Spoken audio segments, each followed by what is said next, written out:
सुदामा और श्री कृष्ण की मित्रता के बारे में तो हम सभी जानते हैं, लेकिन क्या आपको ये पता है कि सुदामा की मृत्यु कैसे हुई थी और किसने किया था सुदामा का वध? आइए जानते हैं इस बारे में विस्तार से। श्री कृष्ण के असीम भक्त और अभिन्न सखा थे सुदामा। श्री कृष्ण और सुदामा की मित्रता आज भी ग्रंथों, पुराणों और कथाओं में प्रचलित एवं अद्भुत तरीके से वर्णित है।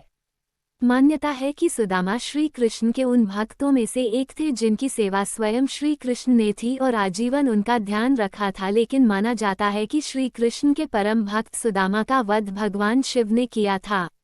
आइए जानते हैं इस तथ्य के पीछे की सच्चाई और साथ ही जानेंगे कि किन कारणों से भगवान शिव को करना पड़ा था कृष्ण भक्त सुदामा का भयंकर अंत। पौराणिक कथा के अनुसार सुदामा और विराजा नाम की कृष्ण भक्त श्री कृष्ण और राधा रानी के गोलोक धाम में निवास करते थे। वह दोनों श्री कृष्ण की भक्ति और अटूट सेवा में जुटे रहते थे। कृष्ण भक्ति साथ में करते हुए एक दिन सुदामा को विराजा लिए प्रेम की अनुभूति हुई, मगर विराजा कृष्ण प्रेम में पूरी तरह चूर थी। सुदामा ने विराजा को अपने प्रेम के बारे में बताया। विराजा ने सुदामा के प्रेम को स्वीकार किया, लेकिन कृष्ण भक्ति से समय बचने के बाद की शर्त के साथ। सुदामा और विराजा दोनों ने श्री कृष्ण के जिंदा सबूत को ये बात बताने की सोची, मगर उससे पहले ही श्री राधा रानी ने दोनों की बातें सुन ली। राधा रानी को क्रोध आया कि गोलोक में कृष्ण भक्ति और कृष्ण प्रेम के अलावा अन्य किसी भावना का कोई स्थान नहीं।